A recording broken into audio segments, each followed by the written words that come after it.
पिछले जन्म में मैंने अपनी गर्लफ्रेंड के साथ एक छोटे खरगोश का टैटू बनवाया था, लेकिन किसे पता था कि प्रलय आने के बाद टैटू ही शक्तियां जागृत करने का जरिया बन जाएगा। मेरी गर्लफ्रेंड स्पिरिट रैबिट में बदल गई और मुझे हर जगह छिपाकर बचाती रही, जबकि मेरे पास कोई टैटू नहीं था, इसलिए मैं एक भी शक्ति जागृत नहीं कर पाया। मैं सिर्फ बेबस होकर देखा रहा कि वह अकेले ही भयानक दानवों से लड़ रही है। आखिरकार मुझे बचाने के लिए उसने अपनी जान दी। पछतावे और दर्द के साथ जब मैंने दोबारा आंखें खोली तो पाया कि मैं प्रलय आने से ठीक एक दिन पहले पुनर्जन्म ले चुका हूँ। इस बार मैंने अपनी सारी संपत्ति बेच दी और सीधे टैटू शॉप पहुंच गया। मैंने कसम खाई कि इस बार मैं फूड चेन के सबसे ऊपरी स्तर पर खड़ा रहूंगा। मेरी छाती पर पांगू द्वारा आकाश और धरती को अलग करने वाला टैटू बनेगा। पीठ पर 9 ड्रैगनों द्वारा ताबूत खींचने वाला टैटू, बाएं पैर पर डोंगुआंग दाई और दाएं पैर पर महान वानर राजा कैलियान दर्शेन। 8 मास्टरों के हाथ से टैटू मशीनें गिर पड़ी और वे मुझे ऐसे देखने लगे जैसे मैं कोई पागल। लड़के, क्या तुझे अपनी जान प्यारी नहीं? पांगू का टैटू ही पहले से फॉरबिडन डेस्टिनी माना जाता है और तू ऊपर से 9 ड्रैगनों वाला टैटू भी बनवाना चाहता है। वह कोई साधारण मिथिकल टोटम नहीं, बल्कि करोड़ों जीवों का विनाश करने वाला फॉरबिडन टैटू है। मैं ठंडे स्वर में हंस पड़ा। अगर 1 मिलियन कम है तो मैं 10 मिलियन दूंगा। मुझे चाहिए कि आप खुद सुई चलाएं और बाकी लोग आपकी मदद करें। 7 दिनों के अंदर यह काम पूरा होना चाहिए। मास्टर का चेहरा बदल गया। 7 दिन? तुम पागल हो गए हो। इतने बड़े टैटू को 7 दिनों में पूरा करना नामुमकिन है। मैंने अपनी जेब से एक सूची निकाली और मेज पर फेंक दी। Military grade recovery gel, bionic repair patch, imported painkiller और एंटी इंफेक्शन मेडिसिन, सब कुछ मैं पहले ही तैयार कर चुका हूँ। आप सिर्फ टैटू बनाइए, जान की जिम्मेदारी मेरी। मास्टर मुझे घूरता रहा। पूरे 30 सेकंड तक वहाँ सन्नाटा छाया रहा। आखिरकार वह झुका टैटू मशीन उठाता है और भारी आवाज में कहता है, ठीक है, मैंने पूरी जिंदगी देवताओं के टैटू बनाए हैं, लेकिन तुम्हारे जैसा पागल कभी नहीं देखा। ये काम मैं स्वीकार कर रहा हूँ। 3 दिन बाद जियांगजो शहर के बाहरी इलाके की गहरी पहाड़ियों में ब्लैकस्टोन नाम के एक परित्यक्त भूमिगत बेस में, यह जगह ऊपर से देखने पर शीत युद्ध के समय का एक पुराना एयर रेड शेल्टर लगी थी। बाद में इसे एक हेवी सिक्योरिटी प्रिजन में बदल दिया गया था, लेकिन मैं जानता था कि इसकी असली पहचान क्या है। ये पुराने युग का सील किया हुआ अंडरग्राउंड कमांड सेंटर था। इसकी मुख्य संरचना, एनर्जी वेल, वेंटिलेशन टनल और वाटर स्टोरेज सिस्टम आज भी मौजूद है। मैं यहाँ जंगल में नया ठिकाना बनाने नहीं आया था, बल्कि इसे दोबारा चालू करने, मजबूत बनाने और इसकी फायर पावर सिस्टम को बहाल करने आया था। इन 3 दिनों में मैं केवल एक बार ब्लैकस्टोन बेस गया। मैंने कॉन्ट्रैक्ट साइन किया, संरचना की जांच की और यह सुनिश्चित किया कि एनर्जी वेल तथा वेंटिलेशन सिस्टम अभी भी काम करने लायक है। बाकी सारे काम मैंने अपने वकीलों और कंस्ट्रक्शन टीम को सौंप दिए। मैं, जो पूरे जियांगजो में सबसे बड़ा फिजूल खर्च अमीर माना जाता था, सिर्फ इसे खरीदना नहीं चाहता था, बल्कि इसे पूरी तरह बदल देना चाहता था। मैंने बिना हिचकिचाए कॉन्ट्रैक्ट पर हस्ताक्षर किए और आदेश दिया, देश की सबसे बेहतरीन सिक्योरिटी कंस्ट्रक्शन टीम से संपर्क करो। 10 दिनों के भीतर मुझे यहाँ ऐसी प्रलयकालीन फोर्ट्रेस चाहिए जिसमें एक मक्खी भी घुस न सके। 5 मीटर ऊंची मिलिट्री ग्रेड अलॉय वॉल, करोड़ों टन दबाव झेलने वाला blast proof gate, top level ecological circulation system और नीचे सील की गई एनर्जी अलॉय फैसिलिटीज, सब कुछ रिपेयर करके दोबारा चालू किया जाए। मैंने 100 मिलियन नकद निकाल दी। 10 दिनों के भीतर पूरा पैसा ट्रांसफर कर दिया जाएगा। पैसों की चिंता मत करो, मैं 3 गुना मजदूरी दूंगा। 24 घंटे लगातार काम चलेगा। मेरे एक के बाद एक आदेशों के साथ पूरा जियांगजो हिल उठा। इसी दौरान टैटू शॉप में मास्टर खुद मेरे शरीर पर सुई चला रहा था, जबकि उसके 3 शिष्य रंग भरने, लाइन खींचने और त्वचा साफ करने में मदद कर रहे थे। मेरी पीठ पर बने 9 ड्रैगनों वाले टैटू में पहली काली ड्रैगन की आकृति पूरी हो चुकी थी। हालांकि उसकी आंखें अभी नहीं बनाई गई थी, लेकिन फिर भी उससे एक अजीब दबाव महसूस हो रहा था। मेरे दोस्त शू शियाओ दाओ बगल में बैठा था। उसकी बाईं बांह पर बना नज़ा का टैटू लगभग पूरा हो चुका था और बेहद भयानक दिखाई दे रहा था, जबकि जियांग शिंगई बगल के निजी कमरे में था, जहां एक महिला टैटू आर्टिस्ट उसके 9 स्वर्गीय देवी वाले टैटू की बारीकियां पूरी कर रही थी। मेरा फोन लगातार मेरे पास रखा था। स्क्रीन पर वकीलों, एजेंटों, कंस्ट्रक्शन टीम और मटेरियल सप्लायर्स के संदेश लगातार आ रहे थे। एक तरफ मैं सुई की पीड़ा सह रहा था और दूसरी तरफ अपनी सारी संपत्ति बेचकर पहाड़ों के बीच उस परित्यक्त जेल को खरीदने में लगा हुआ था। तभी मैंने एक लाइव स्ट्रीमिंग ऐप खोला और शहर की ट्रेंडिंग लिस्ट में पहले नंबर पर चल रहे लाइव रूम में प्रवेश किया। वहाँ कोई और नहीं बल्कि मेरा कट्टर दुश्मन जियांगजो के सबसे अमीर आदमी का बेटा शू रुई था। लाइव स्ट्रीम में शू रुई शहर के बीचों बीच बनी अपनी आलीशान हवेली में बैठा था। वह हाथ में रेड वाइन का गिलास घुमा रहा था और हंसते हंसते लोट हो रहा था। किन्नी को आखिर क्या हो गया है? क्या उसे कोई बड़ा झटका लग गया है? वह जाकर पूरे शरीर पर गैंगस्टर जैसे टैटू बनवा रहा है। सच कहूं तो ये देखकर हंसी नहीं रुक रही। कैमरा हिलने के दौरान झाओ युक्सिंग की कमर के पास एक नया लाल फूल जैसा टैटू दिखाई दिया, जो खून की तरह चमकीला और रहस्यमयी लग रहा था। मैंने उस पर एक नजर डाली और मेरी आंखें हल्की ठंडी हो गईं। Blood flower tattoo. पिछले जन्म में झाओ युक्सिंग के पास ये टैटू नहीं था। लगता है इस बार शू रुई को खुश करने के लिए उसने काफी मेहनत की। शू रुई उत्साह से कैमरे की तरफ देखकर बोला, दोस्तों कौन समझेगा मेरी बात? किन्नी ने न सिर्फ उस पहाड़ी इलाके के टूटे फूटे बंकर पर पैसा बर्बाद किया, बल्कि सुना है कि उसने 100 मिलियन से भी ज्यादा खर्च करके अलग अलग सुपरमार्केट से सुअर का मांस और चावल खरीदकर जमा कर लिया। लगता है वह सच में उस बंकर में पूरी जिंदगी बिताने वाला है। ये सुनते ही लाइव स्ट्रीम की टिप्पणियां फट पड़ी। धत तेरे की गरीबी ने मेरी कल्पना शक्ति को सीमित कर दिया। क्या सारे अमीर लोगों की मानसिक स्थिति इतनी एडवांस होती है? जियांग शिनई तो हमारी देवी है, वह भी उसके साथ बंकर में रहने चली गई, खुशी हो गई। यह आदमी पूरी तरह मानसिक रूप से असामान्य है, इसे सीधे मेंटल हॉस्पिटल भेज देना चाहिए। इंटरनेट पर फैलते मजाक और दानों को देखकर शू शियाओदाओ गुस्से से कांपने लगा। भाई वह हरामखोर शू रुई, लेकिन मैं सुई के मेरी त्वचा में चुभने की पीड़ा महसूस करते हुए स्क्रीन पर शू रुई का घमंडी चेहरा देखता रहा। मेरी आंखों में कोई गुस्सा नहीं था, सिर्फ शांति थी। अभी जितना ऊंचा कूद रहा है, बाद में उतना ही बुरी तरह रोएगा। शियाओदाओ, सप्लाई ट्रकों पर नजर बनाए रखो, हमारे प्रलयकालीन किले में कोई भी गलती नहीं होनी चाहिए। मेरे पुनर्जन्म को पूरे 7 दिन बीत चुके थे। इन 7 दिनों में मैं लगभग इस भूमिगत कमरे से बाहर नहीं निकला। मास्टर गुइफू और उसके 3 शिष्य बारी बारी से काम करते रहे। दिन में लाइनें बनती, रात में रंग भरे जाते और देर रात डैडू की मरम्मत और सुधार हो। मेरी त्वचा को बचाने के लिए मैंने ब्लैक मार्केट से मिलिट्री ग्रेड रिकवरी जेल और बायोनिक पैच मंगवाए। हर बार जब कोई हिस्सा पूरा होता उसे तुरंत रिकवरी जेल से सील कर दिया जाता, नहीं तो इतनी तीव्र प्रक्रिया में मेरी त्वचा बहुत पहले ही जवाब दे चुकी होती। 7वें दिन की देर रात सबसे अंदर वाले कमरे में टैटू मशीन की आवाज आखिरकार रुक गई। शू शियाओदाओ के हाथ पर बने नजा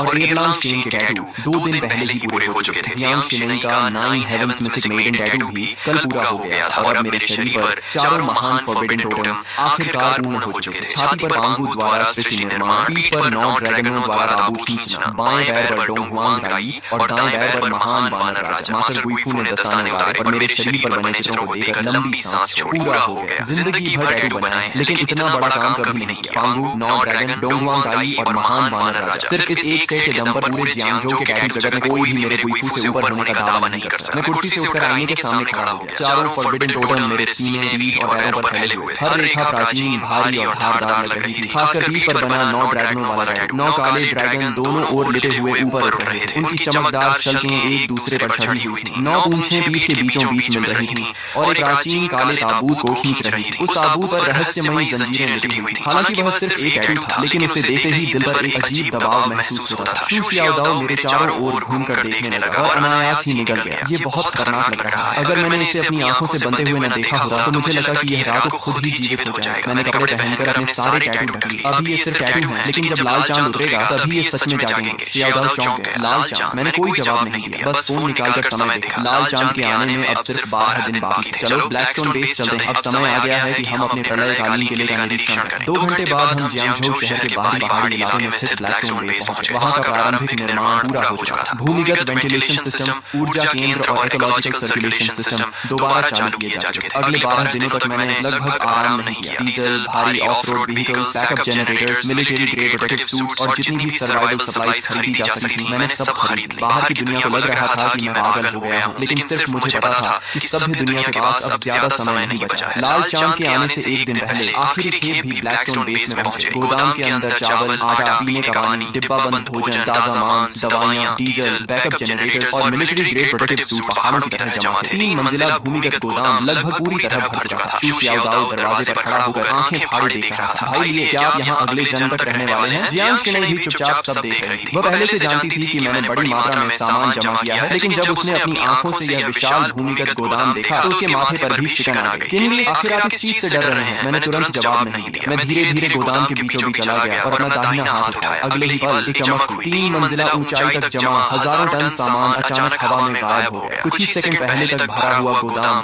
अब पूरी तरह खाली था। वहां सिर्फ भारी सामान के दबाव से बने निशान और हवा में बची डीजल तथा अनाज की गंध रह गई। शू शियाओदाओ वहीं जम गया। पहले उसने पलकें झपकाई, फिर आंखें मल ली और आखिर में दौड़कर गोदाम के बीच पहुंच गया। खाली जमीन के चारों ओर 3 चक्कर लगाने के बाद वह अचानक मेरी तरफ मुड़ा। उसकी आवाज तक बदल गई। धत तेरे की, सामान कहाँ गया? इतना बड़ा गोदाम भरा हुआ था। मैंने बस एक बार आंख बंद करके खोली और हजारों टन सामान गायब हो गया। यह कोई जादू है क्या? जियांग शिनेई की प्रतिक्रिया शियाओदाओ जितनी नाटकीय नहीं थी, लेकिन उसकी हमेशा शांत रहने वाली आंखों में भी साफ झटका दिखाई दे रहा था। वह धीरे धीरे मेरे सामने आकर खड़ी हो गई। भाई आखिर ये सब क्या? मैं कुछ देर चुप रहा। अब सच छिपाने का कोई मतलब नहीं। लाल चांद के आने में 24 घंटे से भी कम समय बचा था। उन्हें सच्चाई जाननी ही थी। मैंने धीरे से कहा, ये एक पॉकेट स्पेस है। इसका संबंध मेरे शरीर में हुए कुछ विशेष बदलावों से। पुनर्जन्म की बात मैंने अभी पूरी तरह नहीं बताई। भरोसे की कमी नहीं थी, लेकिन अभी बहुत ज्यादा सच बताना उनके मानसिक दबाव को बढ़ा दे। मैंने आगे कहा, तुम्हें सिर्फ इतना जानना है कि यह स्पेस बड़ी मात्रा में सामान स्टोर कर सकता है। इसके अंदर समय लगभग रुक जाता है। खाना खराब नहीं होगा, दवाएं एक्सपायर नहीं होंगी, डीजल, हथियार और कीमती धातुएं भी लंबे समय तक सुरक्षित रह सकेंगी। शू शियाओदाओ का मुंह खुला का खुला रह गया। तो आपने इतना सारा सामान गोदाम में रखने के लिए नहीं खरीदा था, बल्कि अपने साथ लेकर चलने के लिए खरीदा था। भाई ये आखिर आप हमसे क्या छिपा रहे हैं? मैंने गहरी सांस ली और धीरे से कहा, कल रात जब लाल चांद आसमान में उतरेगा तब तुम सब कुछ जान जाओगे। कल रात ठीक 12 बजे आसमान का चांद खून की तरह लाल हो जाएगा। उसके तुरंत बाद धरती की गहराइयों से काला धुंध निकलेगा और पूरी दुनिया को ढक लेगा। सभी जानवर और पौधे पागलों की तरह म्यूटेट हो जाएंगे और इंसानों को खाने वाले राक्षस बन जाएंगे। पौधे जीवित लोगों को निगल जाएंगे। शहर कुछ ही घंटों में अपना सारा ऑर्डर खो देंगे और मानव सभ्यता एक ही रात में ढह जाएगी। गोदाम के अंदर मौत जैसी खामोशी छा गई। शू शियाओदाओ के होंठ खिले, लेकिन इस बार उसने कोई मजाक नहीं किया, क्योंकि अभी कुछ मिनट पहले ही उसने अपनी आंखों से हजारों टन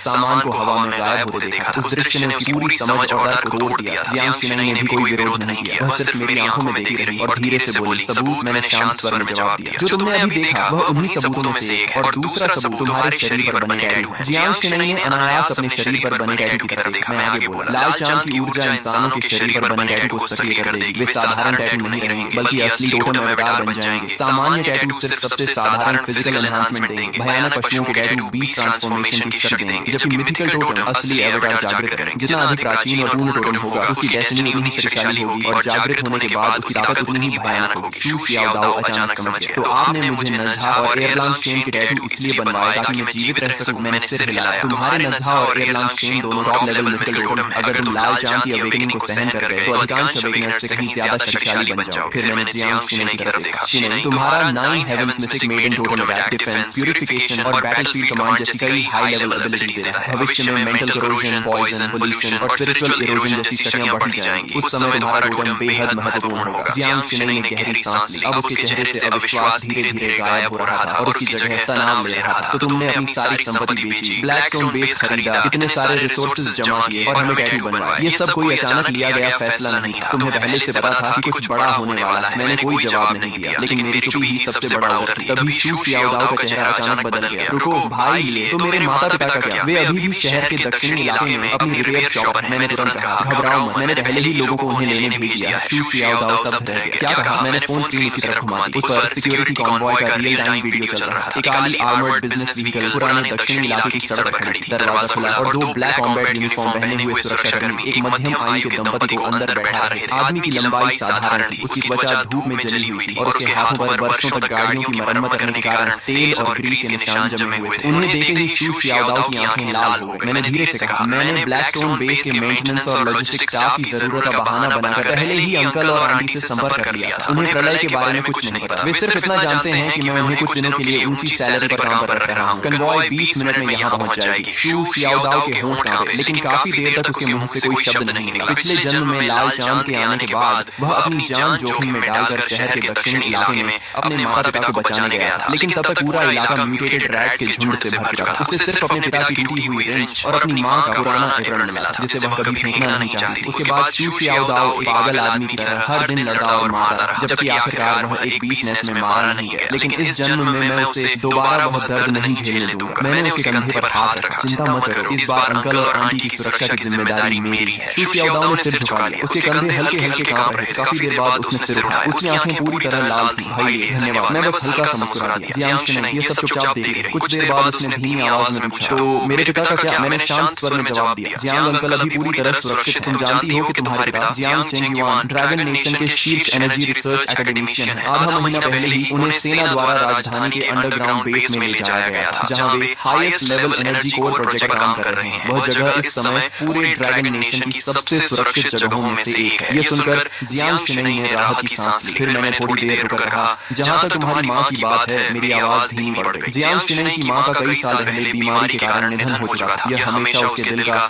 सबसे गहरा घाव रहा था। जियांग शिनई ने आगे कोई सवाल नहीं पूछा। उसने बस हल्के से सिर हिला दिया। मैं समझ गई। मैंने उन दोनों की तरफ देखा और गंभीर आवाज में कहा, अब से ब्लैकस्टोन बेस पूरी तरह बंद रहेगा। कोई भी इस बेस से बाहर नहीं जाएगा। शू शियाओदाओ ने गहरी सांस ली और सिर हिला दिया। जियांग शिनई ने भी अनजाने में अपनी पीठ पर बने 9 हेवंस मिस्टिक मेडन के टैटू को छुआ। मैंने सिर उठाकर बेस के बाहर फैली रात की ओर देखा। सारी तैयारियां पूरी हो चुकी थी। अब सिर्फ सही समय का इंतजार था। अगली सुबह ब्लैकस्टोन बेस के अंडरग्राउंड लिविंग एरिया में शू शियाओदाओ के माता पिता को सबसे सुरक्षित लिविंग कैबिन में रखा गया था। शू जियानगुओ अपनी जवानी में सैनिक रह चुके थे। हालांकि उन्हें यह नहीं पता था कि क्या होने वाला है, लेकिन बेस की सुरक्षा व्यवस्था देखकर उन्होंने तुरंत महसूस कर लिया कि कुछ असामान्य है। उन्होंने ज्यादा सवाल नहीं किए, बस शू शियाओदाओ के कंधे पर हाथ रखकर कहा, प्रेसिडेंट चिन के साथ रहो और मेहनत से काम करो। दूसरी ओर ली गुइलान सुबह से ही किचन में व्यस्त थी। उन्होंने हम सबके लिए गर्मा गर्म डम्पलिंग्स का एक बड़ा बर्तन तैयार किया। शू शियाओदाओ खाते खाते आंखें लाल कर बैठा, लेकिन कुछ बोला नहीं, क्योंकि प्रलय आने से पहले घर का ऐसा गर्म खाना खाना बहुत से लोगों के लिए आखिरी सपना साबित होने वाला था। पिछली रात ही मैं सारी बची हुई सप्लाई को पॉकेट स्पेस में रख चुका था। ब्लैकस्टोन बेस का आखिरी हेवी कार्बन अलॉय गेट भी तड़के पूरी तरह सील कर दिया गया था। पूरा अंडरग्राउंड फोर्ट्रेस रोशनी से जगमगा रहा था। वर्षों से बंद पड़ा अंडरग्राउंड एनर्जी को अब पूरी क्षमता से चल रहा था। मॉनिटरिंग स्क्रीन पर बाहर की दुनिया का 360 डिग्री व्यू दिखाई दे रहा था। शू शियाओदाओ हाथ में डम्पलिंग्स का कटोरा लेकर मॉनिटर देख रहा था, जबकि जियांग शिनई विशाल स्क्रीन के सामने खड़ी होकर बाहरी डिफेंस सिस्टम की जांच कर रही थी। उसके शरीर पर बना 9 हेवंस मिस्टिक मेडन का टैटू पूरी तरह ठीक हो चुका था। उसकी ठंडी और शांत आभा में अब एक तेज धार जैसी शक्ति जुड़ गई थी। उसी समय मेरे फोन पर ट्रेंडिंग न्यूज का नोटिफिकेशन आया। शुरू ने फिर से लाइव स्ट्रीम शुरू कर दी थी। स्क्रीन पर वह अब भी शहर के बीचों बीच बने अपने आलीशान विला में एक भव्य पार्टी कर रहा था। क्रिस्टल शैंडलियर्स, शैंपेन टावर, संगीत, सुंदर लड़कियां और अमीर घरानों के युवक युवतियां पूरे माहौल को अत्यंत शानदार बना रहे थे। मैंने समय देखा, लाल चांद के आने में अब 1 घंटे से भी कम समय बचा था। शुरू ने झाओ यूचिन को अपनी बाहों में लेकर कैमरे की तरफ देखा और हंसते हुए बोला, दोस्तों देखा आपने, पागल के लिए अब तक शायद किसी पहाड़ी बंकर में छिप चुका होगा। उसने अपनी संपत्ति बेच दी, तनो मांस और चावल खरीद लिए और जियांग शिनई को भी टैटू बनवाने ले गया। क्या उसे सच में लगता है कि दुनिया खत्म होने वाली है? झाओ यूचिन उसके सीने से लगकर हंस पड़ा। यंग मास्टर चू, सच कहूं तो मैं भी देखना चाहती हूं कि कल गिनी अपनी बेइज्जती कैसे संभालेगा। शुरू ने हाथ में पकड़ा वाइन ग्लास हिलाया और भी जोर से हंसा। अगर आज रात कुछ नहीं हुआ तो कल मैं खुद लोगों को लेकर पहाड़ी बंकर में जाऊंगा, उसका पूरा बंकर तोड़ दूंगा और फिर उसे अपने हाथों से मेंटल हॉस्पिटल भेजूंगा। लाइव स्ट्रीम में लाखों लोग हंस रहे थे। पूरा चैट रूम मजाक और तानों से भरा हुआ था, लेकिन ब्लैकस्टोन बेस के अंदर सिर्फ एनर्जी कोर की गूंज सुनाई दे रही थी। मैंने अपनी घड़ी की ओर देखा, 23:49। लाल चांद के आने में सिर्फ 10 सेकंड बाकी थे। बाहर की दुनिया अब भी जश्न मना रही थी, जबकि हमारे बेस के भीतर सन्नाटा पसरा हुआ था। 10, 9, 8। मैंने धीरे से हाथ में पकड़ा कांटा और चम्मच नीचे रख दिया। 3, 2, 1। जैसे ही काउंटडाउन समाप्त हुआ, पूरी पृथ्वी के भीतर से आती हुई एक अजीब और भयावह गूंज सुनाई दी। वो पूरा ग्रह जोर से कांप उठा। लाइव स्ट्रीम में अभी तक हंस रहा शुरू अचानक चुप हो गया, क्योंकि उसकी विला की विशाल खिड़की के बाहर दिखाई देने वाला चमकता हुआ चांद एक पल में रक्त जैसा लाल हो चुका था। वह किसी विशाल खून से भरी आंख की तरह आसमान में लटक गया था, मानो पूरी मानवता को घूर रहा। इसके तुरंत बाद धरती के नीचे से घना काला धुआं निकलने लगा और कुछ ही क्षणों में पूरे जियांगजो शहर को ढक लिया। हथेली की यह क्या है? चांद सच में लाल हो गया। लाइव स्ट्रीम में शुरू की चीख गूंज उठी। उसके हाथ का वाइन ग्लास जमीन पर गिरकर टूट गया, लेकिन उसे इसका एहसास तक नहीं हुआ। तभी स्क्रीन पर जाओ यूचिंग की गोद में बैठा प्योरब्रेड नूडल अचानक एक भयानक गर्जना करने लगा। लाखों दर्शकों की आंखों के सामने उसका शरीर गुब्बारे की तरह फूलने लगा। उसके शरीर पर काले बाल उग आए, आंखें लाल हो गईं और मुंह में रेजर जैसी नुकीली दांत निकल आए। अगले ही पल वह म्यूटेटेड पूडल झाओ यूचिंग पर झपटा। उसके पंजों ने झाओ यूचिंग के कंधे को चीर दिया और उसे जमीन पर पटक दिया। कैमरा बुरी तरह हिलने लगा, चीखें पूरे लाइव स्ट्रीम में गूंज उठी। यंग मास्टर शू, मुझे बचाइए! झाओ यूचिंग का चेहरा डर से सफेद पड़ चुका था। उसने मदद के लिए शुरुई की तरफ हाथ बढ़ाया, लेकिन शुरुई पहले ही भय से कांप रहा था। दूर रहो, मेरे पास मत आओ। वह घबराकर पीछे हटा और यहाँ तक कि उसने झाओ यूचिंग का हाथ भी लात मारकर दूर कर दिया। फिर वह सीढ़ियों की ओर भाग गया। झाओ यूचिंग जमीन पर गिरी हुई थी, उसके कपड़े खून से लाल हो रहे थे और उसका पूरा शरीर कांप रहा था, लेकिन उसे जवाब में सिर्फ शुरुई की भागी हुई पीठ दिखाई दी। म्यूटेटेड पूडल फिर से उसकी तरफ बढ़ने लगा। उसकी रतिम आंखें उसी पर टिकी हुई थी। लाइव स्ट्रीम की टिप्पणियां पागलों की तरह चल रही थी। कोई उसे बचाओ! शुरुई खुद भाग गया। अभी तक तो प्यार की बातें कर रहा था, सब खत्म हो गया। झाओ यूचिंग की आंखों में बची हुई उम्मीद धीरे धीरे खत्म हो गई। उसी जगह गहरा क्रोध और नफरत भर गई। उसी क्षण उसकी कमर पर बना blood red spider living tattoo चमक उठा। लाल प्रकाश की लहरें उसके शरीर से निकलने लगी। एक एक करके लाल फूलों की पंखुड़ियां हवा में प्रकट होने लगी। उसके पीछे रक्त रंग के फूलों का विशाल समुद्र उभर आया। पूरा दृश्य सुंदर भी था और भयावह भी। उसने ठंडी आवाज में कहा, तुम भी मुझे छोड़कर चले गए? सीढ़ियों तक पहुंच चुका शुरू ये सुनकर रुक गया। वह पलटा और अगले ही क्षण उसका चेहरा सफेद पड़ गया। झाओ यूचिंग के नीचे असंख्य स्पाइडर लिलीज खिल चुकी थी। वे जीवित प्राणियों की तरह हिल रही थी। फूलों की बेलें आगे बढ़ी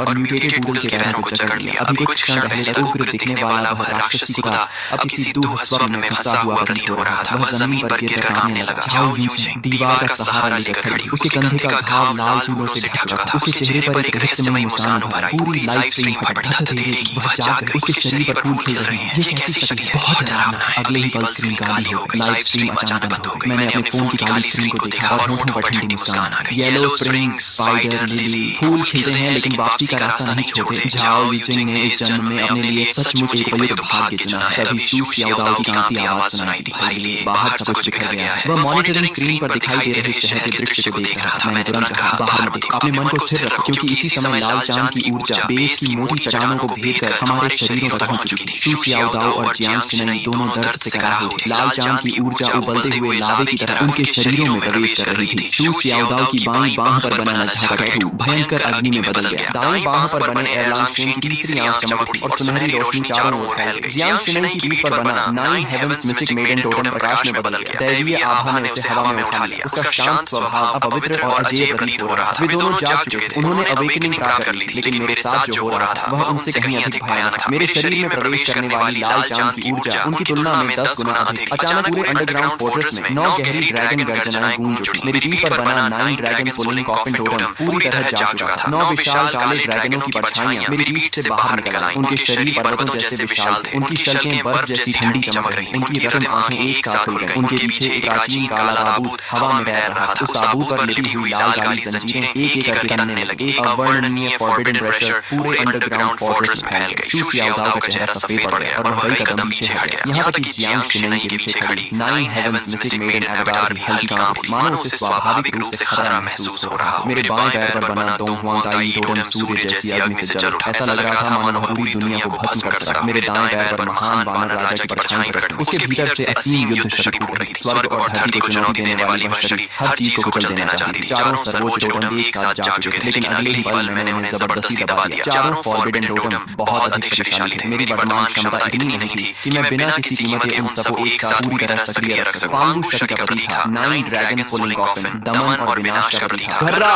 म्यूटेटेड बोर किंग ने एक भयानक दहाड़ लगाई और चारों पैरों से पूरी ताकत के साथ मेरी ओर दौड़ पड़ा। उसका विशाल शरीर किसी हेवी टैंक की तरह जमीन को रौंदता हुआ मेरी तरफ आ रहा था। भाई लिए सावधान, ये लेवल 1 पीक बीस्ट किंग है। शू सियाओदाओ अनायास मेरी मदद के लिए आगे बढ़ने लगा। पीछे हटो, मैंने ठंडी आवाज में सिर्फ 2 शब्द कहे। मैं अपनी जगह से टस से मस नहीं हुआ, न मैं पीछे हटा और न ही बचने की कोशिश की। ठीक उसी क्षण जब बोर किंग के भाले जैसे नुकीले दांत मेरी छाती को भेदने वाले थे, मैंने हरकत की। कोई जटिल टेक्निक नहीं, कोई शानदार चाल नहीं, मैंने बस अपना दाहिना हाथ उठाया और मुट्ठी बांध ली। पांगु की शक्ति, मैंने मन ही मन कहा। मेरी छाती पर बना पांगु टोटम अचानक गहरे सुनहरे प्रकाश से चमक उठा। एक धुंधली प्राचीन दैत्याकार आकृति मेरी मुट्ठी पर इकट्ठी होने लगी। अगले ही पल मैंने मुक्का चलाया। धड़ाम! कई टन वजनी म्यूटेटेड बोर किंग चीखने तक का मौका नहीं पा सका। उसका विशाल शरीर कीचड़ की तरह जमीन पर गिर पड़ा। एक ही मुक्के में लेवल 1 पीक बीस्ट किंग का इंस्टेंट किया। उसी समय मेरी पीठ से 9 गहरी ड्रैगन गर्जनाएं सुनाई दी। 9 ड्रैगन सोलिंग कॉफिन की विशाल छाया मेरे पीछे प्रकट हो गई। 9 काले ड्रैगनों ने धीरे धीरे अपनी रतिम आंखें खोली और उस प्राचीन काले ताबूत को खींचते हुए आकाश में मंडराने लगे। 9 ड्रैगन सप्रेशन! मेरी आवाज गूंजी। गड़गड़ा!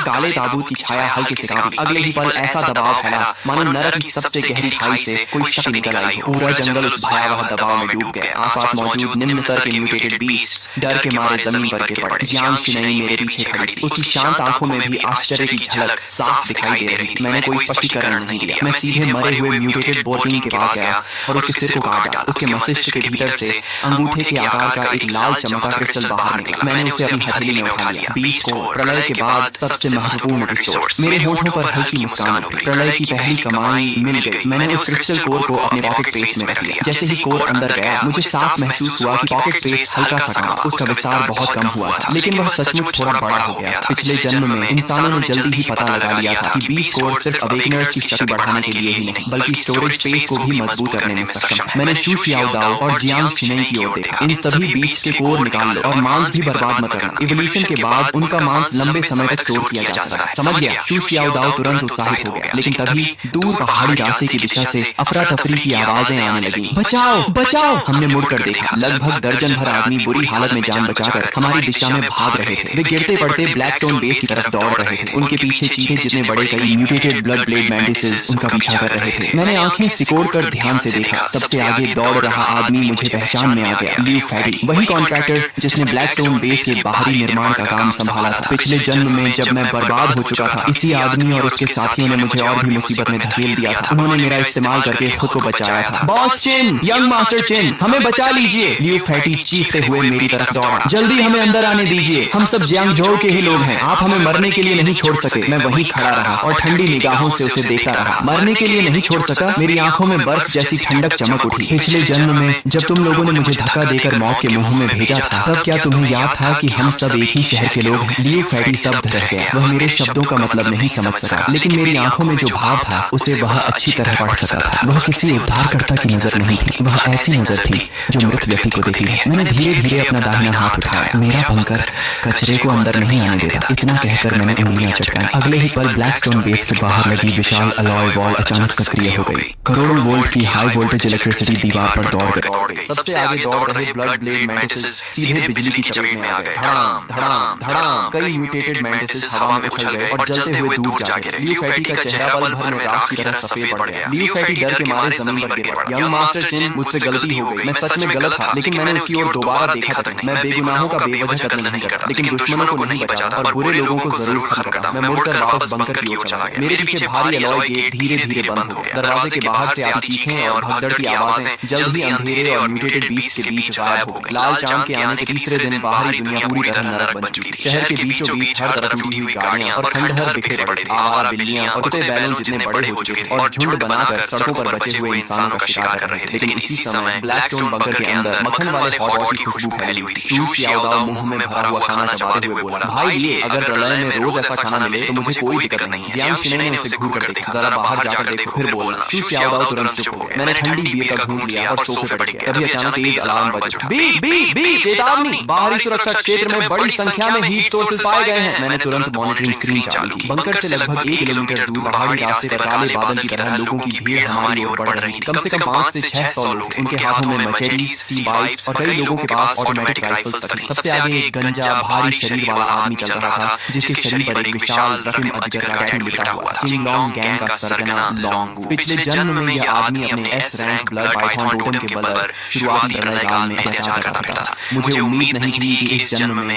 वह सीधे मेरे बंकर पर नजर डाल देगा। स्क्रीन पर लॉन्ग वू अपना विशाल चाकू कंधे पर रखे चिल्ला रहा था, अंदर छिपे कायरों, मुझे पता है कि तुमने कई जन्मों जितना राशन जमा कर रखा है। दरवाजा खोलो, सारा सामान और औरतें हमें सौंप दो। अगर मेरा मूड अच्छा हुआ तो तुम्हें जिंदा छोड़ दूंगा, नहीं तो आज मैं इस पूरे बंकर को उड़ा दूंगा। शू याओदाओ गुस्से से खड़ा हो गया। ये हरामखोर जियांग शिनई तक नजर डाल रहे हैं। लेकिन मैं मुस्कुरा दिया। घबराओ मत, करोड़ों खर्च करके जो डिफेंस सिस्टम लगाया है उसे काम करने का मौका तो मिलना चाहिए। बाहर लॉन्ग वू काफी देर तक इंतजार कर रहा। जब कोई जवाब नहीं मिला तो वह गुस्से से चिल्लाया, चेहरा दिखाने की भी हिम्मत नहीं है, रॉकेट लॉन्चर तैयार करो, इस दरवाजे को उड़ा दो। 3 रॉकेट मिसाइल आग की लकीर बनाते हुए बंकर के गेट से टकराए। धड़ाम धड़ाम धड़ाम विस्फोटों की आवाज रात के आसमान में गूंज उठी। चिंगलोंग गैंग के लोग खुशी से चिल्लाने लगे, उड़ गया होगा। क्या प्रलय किला हमारे बॉस लॉन्ग के सामने सब कबाड़ है। लेकिन जैसे ही धुआं छंटा सबकी मुस्कान जम गई। चांदी जैसे रंग का विशाल एलॉय गेट अब भी वहीं खड़ा था। उसकी सतह पर एक खरोंच तक नहीं आई। लॉन्ग वू का चेहरा बदसूरत हो गया। फिर से हमला करो। तभी दीवार के ऊपर लगे मेटल पैनल्स धीरे धीरे खुलने लगे। कड़क कड़क कड़क छिपे हुए कंपार्टमेंट से 12 6 barrel Gatling heavy machine guns बाहर निकल आए। उनके काले मुंह सीधे भीड़ बढ़ गए। मॉनिटरिंग रूम में बैठा मैं हाथ में वाइन ग्लास लिए शांत स्वर में बोला, एक बार चेतावनी दो। अगले ही पल बाहरी ब्रॉडकास्ट सिस्टम गूंज उठा, ये ब्लैकस्टोन बेस की निजी संपत्ति है, तुरंत यहाँ से चले जाओ, अन्यथा परिणामों के लिए स्वयं जिम्मेदार होंगे। निजी संपत्ति, लॉन्ग वू हंस पड़ा, भाड़ में गई निजी संपत्ति, सब लोग हमला करो। मैंने अपना वाइन ग्लास मेज पर रखा। फायर। अगले ही सेकंड 12 गैटलिंग गन्स एक साथ गरज उठी। तड़ तड़ तड़ तड़ आर्मर पियर्सिंग बुलेट का तूफान पहाड़ी रास्ते पर टूट पड़ा। चिंगलोंग गैंग के लोग दर्जनों की संख्या में गिरने लगे। सिर्फ 30 सेकंड में पूरा इलाका चीखों से भर गया। 200 से ज्यादा गुंडे जमीन पर तड़प रहे थे। बाकी बचे लोग डर के मारे पीछे भागने लगे। मैं मॉनिटरिंग रूम में बैठा रहा। मेरे चेहरे पर कोई भाव नहीं था। प्रलय में कुछ लोग बचाए जाने के लायक नहीं होते। Cease fire. मैंने फायर कंट्रोल बंद कर दिया। बाहर 500-600 लोगों की भीड़ अब आधे से भी कम रह गई थी। लॉन्ग वू खून से लथपथ खड़ा हुआ। कमीने, मैं तुझे जिंदा नहीं छोड़ूंगा। उसका पूरा शरीर रत्न शल्कों से ढका हुआ था। S rank blood Python awakener होने के कारण उसकी लाइफ फोर्स और डिफेंस असाधारण थी। साधारण गोलियां उसे आसानी से नहीं मार सकती। अर्थ टाइप अवेकनर, सुरंग खोदो, आज अंदर के लोगों को मारे बिना वापस नहीं जाएंगे। पंगोलियन टैटू वाले कई अवेकनर तुरंत जमीन खोदने लगे। मैंने स्क्रीन देखकर ठंडी हंसी हंसी। मरने की जल्दी है। मैं उठ खड़ा हुआ। याओदाओ, शिनई, बेस संभालो, मैं बाहर का कचरा साफ करके आता हूँ। भारी अलॉय गेट धीरे धीरे खुल गया। मैं अकेला बाहर निकल आया। लॉन्ग वू ठहाका मारकर हंसा। आखिर मौत स्वीकार करके बाहर आ ही गया। उसके इशारे पर 200 से ज्यादा बचे हुए गुंडे हथियार लेकर मेरी ओर पड़े। मैं वहीं खड़ा रहा। फिर मैंने धीरे धीरे अपना बाएं पैर आगे बढ़ाया। बाएं पैर पर बना दोंगवांग तई टोटम गहरे सुनहरे प्रकाश से चमक उठा। ऐसी गर्मी फैलने लगी मानो पूरी दुनिया पिघल जाएगी। Solar true fire. मैंने पैर जमीन पर दे मारा। धड़ाम, सुनहरी आग का समुद्र चारों ओर फैल गया। सबसे आगे दौड़ रहे दर्जनों गुंडे छूते ही हवा में उछल गए। जमीन काली पड़ गई। लोहे के हथियार पिघलकर तरल धातु बन गए। इतनी भयानक गर्मी थी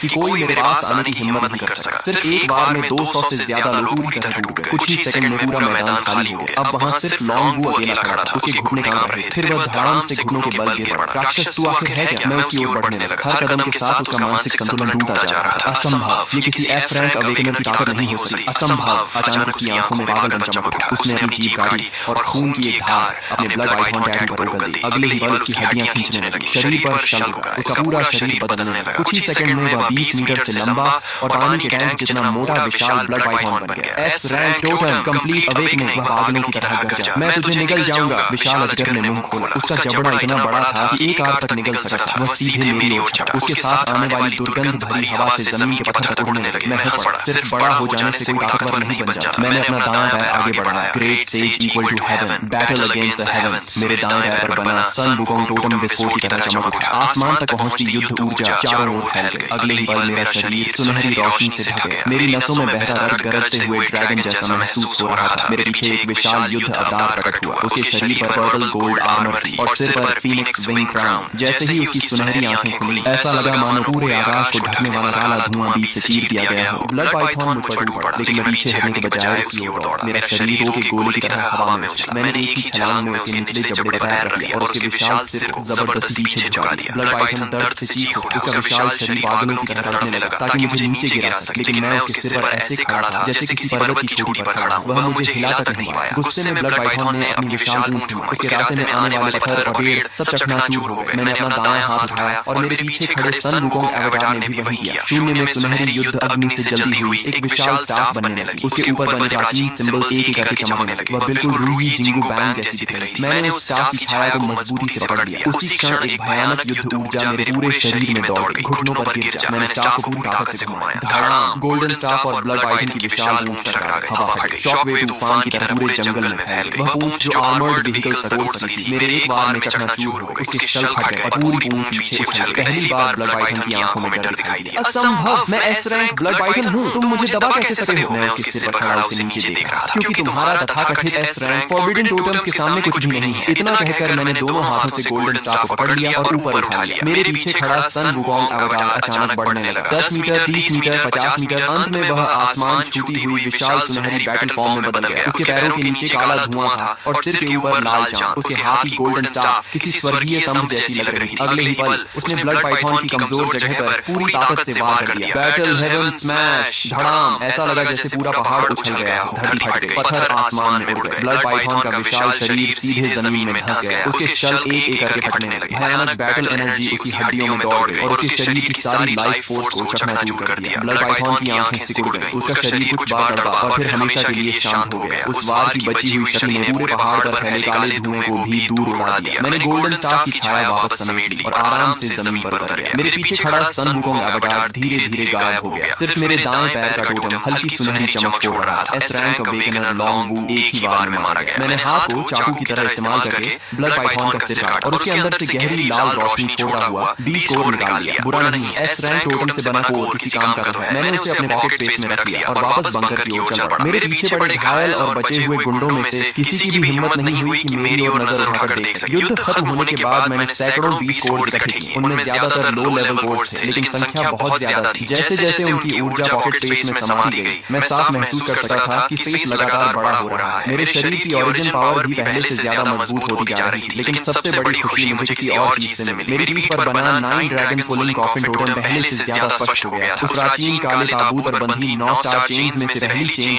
हल्की सी हिलने लगी थी। मैंने आंखें बंद की और टोटम से आती जानकारी को महसूस किया। 9 ड्रैगन सोलिंग कॉफिन सिर्फ सप्रेशन टाइप टोटम नहीं था, इसकी असली ताकत डिवावर करने में थी। 20 कोर्स को डिवावर करना, दुश्मनों के टोटम फ्रैगमेंट्स को डिवावर करना और हर उस एनर्जी को डिवावर करना जिसे शक्ति में बदला जा सके। फिर वही शक्ति मुझे वापस मिलती थी और मेरे शरीर, ओरिजिन पावर और पॉकेट स्पेस को मजबूत बनाती थी। इस एबिलिटी का नाम था कॉफिन डिवावर, लेकिन पहली चेन अभी पूरी तरह नहीं खुली थी। इसे पूरी तरह सक्रिय करने के लिए मुझे और भी हाई लेवल 20 कोर चाहिए था, कम से कम लेवल 5 20 कोर। Level 5 core. मैंने आंखें खोली और मुस्कुरा दिया। पिछले जन्म में रेड मून के आने के कुछ समय बाद ईस्ट सी में एक लेवल 5 सी बीस्ट दिखाई दिया था। वह लगभग पूरे जैंगजो को नष्ट कर देता, लेकिन इस जन्म में उसका कोर मेरा हो। मैं संतोष हूं, इस महीने